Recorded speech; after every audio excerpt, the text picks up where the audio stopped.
système de défense bu Iran naka la def ba mun a tenir à l'usure Israël di xeexam moom te ñu bëri yaakaaroon ne Israël bu déclencher le conflit day gagner Iran à bout de 2 jours wala 3 jours. xam nga dama lay jox exemple leen après ma ñëwal la tout le système de défense israélien. iranien. Non israélien ci boppam oui. xam nga mbër bu diisee. combat bu yàgg du ko arranger. waaw loolu dëgg la. israélien seen système de défense dafa cher. Ils dépensent des milliards, je dis bien des milliards de dollars sur le système de défense. Israël. Israël dafa am ce qu'on appelle le système THAAD. ñëwaguma sax sur le dôme de fer. Oui. Le système THAAD c'est un système boo xam ne États-Unis moo ko moom. Ça les permet d'intercepter THAAD ça s'écrit avec ñi nga xam ne dañu ko bëgg a rechercher avec THAAD. waaw. dafa c'est un système boo xam ne ça coûte très très cher à l'Israël. États-Unis moo leen ko jox ça les permet d'intercepter les bombes ça les permet d'intercepter moo wax la Israël nan la def ba contourner parce que Israël bombe bu ko Israël lancé biir Israël mu war a ñëw biir fale bu ko Iran lancé mu jóge Iran war a ñëw Israël dafa am ay obstacles yu bëri yoo xam ne États-Unis Iran ak ses alliés dañ ko dépenser ay milliards mais Israël yi xam nga depuis 78 l'Iran est en embargo. Oui. Mais grand Iran bi ñu ko embargo yi xam nga lu mu def. Oui. dañoo dem uti xam-xam uti doole xam ki ñuy xeexal. préparé wu dama ne la l'art de la guerre Sun Tzu ñi nga xam ne ñoo ngi lire Sun Tzu. dana la il faut se connaître il faut connaître son ennemi soo amee doole te ko xamoo sa ennemi. Oui. pour nga gagner day jafe. boo amee doole xamoo sa doole. nga xam sa doole xamoo sa ennemi pour nga gagner day nee na boo xamee sa ennemi ba pare te xamoo sa bopp tamit pour nga gagner day jafe il faut nga maîtriser ñaar ki ngay xeexal sa doole ak fan ngay xeexee pour nga mën a loolu la wax nee na pour nga gagner guerre oui il faut nga maîtriser yow sa bopp sa doole nga maîtriser sa doole ak sa faiblesse ki ngay xeexal ba pare nga xam fan ngay xeexee avantage d'accord léegi Iran yooyu yëpp da ko dajale ba xam Israël ba pare denc ko Israël xamul ne Iran xam na ko mooy li nga doon sànq da koo xam te xamu ko Balla ak Yékini waaw li ko Balla waxoon dama laa xam te xamoo ma loolu moo am fii Iran dafa xam Israël xam faiblesse su Israël yàggu ko menacer Israël yaakaar ne Iran day fo Iran xamu ko imagine toi le système THAAD dañ ne la pour benn bombe boo xamante ni arrêté na ko ça dépend su ma ko xoolee en CFA benn missile loo xamante ni kat wala drone yooyu mu arrêté day doon à peu près à près de 120 millions de francs CFA benn rek Iran di xëy suba di fanaanoo di tirer. ah oui léegi bu Iran envoyé message bu envoyé missile wala projectile il faut que mu jógee Iran jaar ci ay dëkk yu bëri ay Jordanie Irak door a ñëw ci Israël ñooñu ñëpp c'est des alliés des États-Unis. D'accord. te ñooñu ñëpp dañuy am fu ñuy jéem a intercepter les projectiles léegi jàppal ne benn bombe bu jugee Iran dal ci Israël yeeg romb na projectiles yooyu yëpp mais c'est le système de défense israélien est beaucoup plus complexe. dafa am ce qu'on appelle arrow en fait mooy flèche arrow boobu noonu day intercepter ay bombe projectiles yi. bu ñu yeggee ci benn distance bi avant muy ñëw ci le dôme de fer de est-ce que yaa ngi dégg. oui. day romb arrow 3. arrow 2 romb ce qu'on appelle la fronde de David la fronde de David tamit genre bouclier la. boo xamante ni day tax léegi nag genre dôme de fer la bu rombee ñett yooyu ba pare. oui déglu bu baax ma wax la. ay dégg bu baax. bu rombee arrow 3 fronde de David.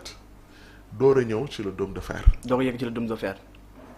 dôme de fer boobu noonu. oui Iran dafa dem ba xam les failles du système xam nga genre li ñuy wax dafa am loo xam ne bu nekk xam na fa mu koy jaar dôme de fer en fait wala THAAD le système THAAD c'est-à-dire genre caméra la xam nga caméra.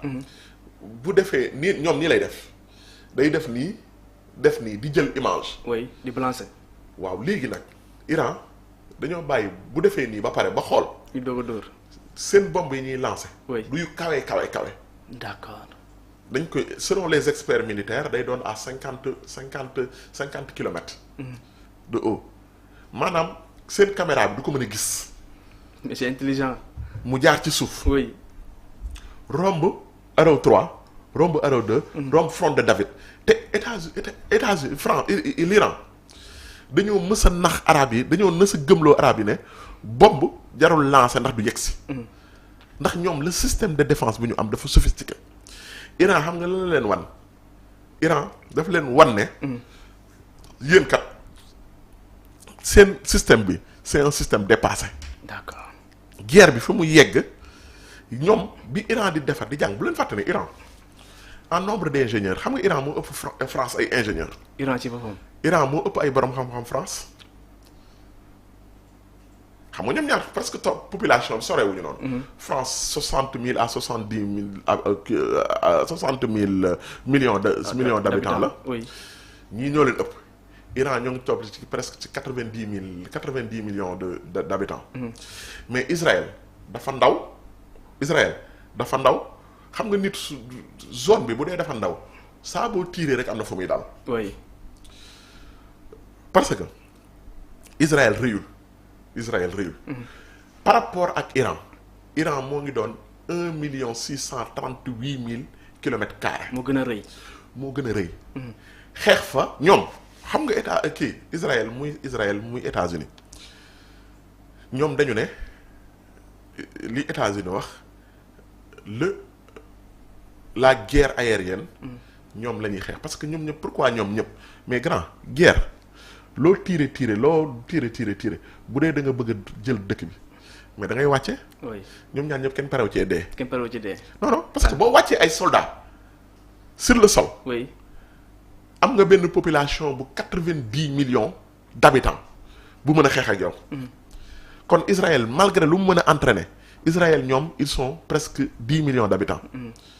xam nga ne en termes de nombre de militaires yeeg. armes yi kii yi ñu am sax. force de défense bi Iran ñoo leen ëpp. kon mënoo xeex ak ñoom en terme de nombre. parce que boo wàccee. di nga am problème. moo dem nekk la guerre aérienne. te guerre aérienne bi dafa limité. parce que dégg nga ne ñu ne États-Unis lancé ne ce qu'on appelle des B2. oui. mooy porte avion yooyu nga xamante ni kat avion yi dañuy dem mais avion yi pour ñu ñëw Iran il faut que ñu survoler le territoire. iranien oui. mais problème bi mooy bul fàtte benn affaire. Iran dafa am ay alliés moo tax xeex bi wóorul Iran dafa am ay alliés. waaw. su fekkee Russie sonal na Ukraine. kan moo tax Russie bu gañee Ukraine. sonal OTAN xam nga lan lañ lay wax. oui. c'est le drone iranien.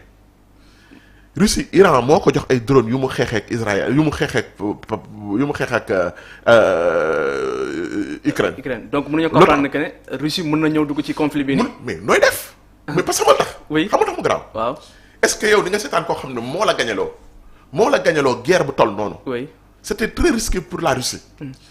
Iran ñoo leen jox ay drone ñoo leen jox parce que Iran dafa nekk sur boycott maanaam moom faalewul États-Unis bu ko mere bu ko bañ a mere. Iran moo jox drone yooyu noonu Israël nu mu tuddati Russie. pour mu mën a xeex ak Ukraine. mais est-ce que yow Israël Russie dañoo am ay avions yoo xam ne ay chasseurs mais est-ce que dañuy toog di seetaan États-Unis di survoler Iran te ñoom duñ ñëw te Iran soxla neen. ñoom duñ ñëw.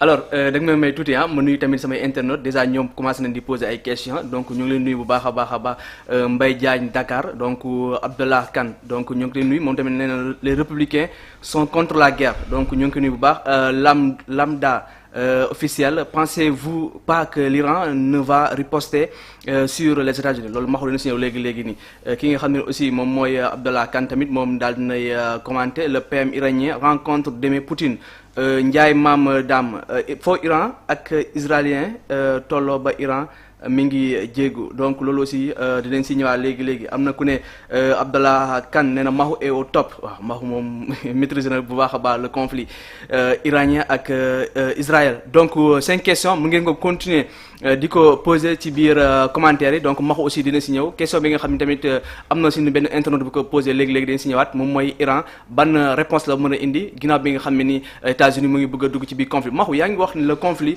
mën na am mënee ñëw ci réponse boobu parce que en fait c'est une question très très importante. Oui. may remercier qui pose question boobu mais c'est une question très très importante. ban riposte la Iran. mën a indi. oui Iran li mu am dafa bëri pour xeex xam nga li mu am dafa bëri. oui bu leen fàtte ne Iran bu ko neexee mu bloqué adduna bi yépp laa la wax mu bloqué le détroit d'Ormuz. Iran le détroit d'Ormuz mooy pétrole bi essence pétrole bu adduna bi lu ëpp fa lay jaar. boobu mooy la solution extrême boobu moom Iran bu ko jëlee.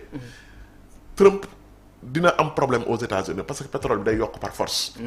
te bu leen fàtte ne Iran am na possibilité attaquer Israël Chypre am na missile yu yegg mën a yegg Chypre attaquer Israël fi bombe yi di jóge mais tamit les bases américaines Iran mën na ko toucher.